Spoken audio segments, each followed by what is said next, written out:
A community's grief is evolving into a call for change following the police shooting of a Pocatello teen.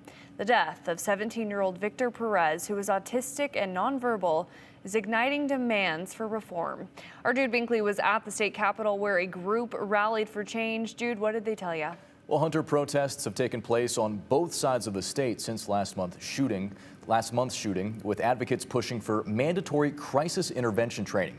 Now, in the interest of full transparency, we're going to play the sound of gunshots from body camera footage in the story, and a warning: the video may be disturbing to some viewers.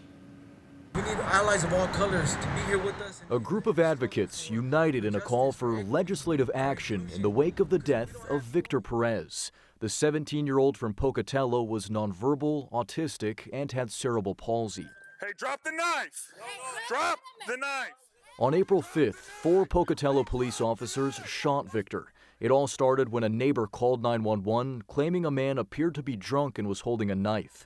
The shooting happened during a family barbecue, and the family says it was a misunderstanding.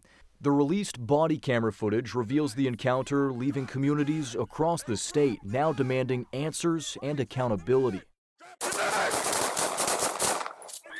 I honestly still, to this day, struggle to explain my feelings when watching that video.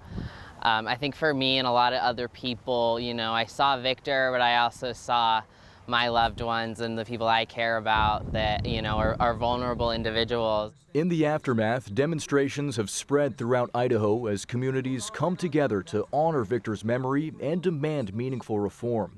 The newly formed Victor Project is advocating for specialized crisis intervention teams and comprehensive training to help officers safely de-escalate encounters with individuals who have developmental and intellectual disabilities. We want to make these trainings and intervention teams mandatory by law. We want to make some change in the legal system. Several online petitions have gained thousands of signatures calling for police training and reform, an issue gaining traction on both sides of the state. We're all one community and we should be looking out for each other.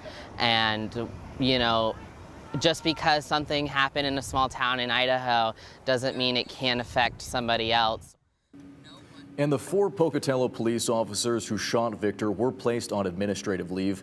Hunter, that's while both the city and the Attorney General's office investigate this. And advocates too, they haven't been here just once. This is twice. Do they plan on doing more of this, or? Absolutely, yeah. There's been a couple of these protests and vigils in Boise now. There's been many more in Pocatello as well, but these groups say that they're not going to stop until their voices are heard and change is ultimately made. Thank you, Jude.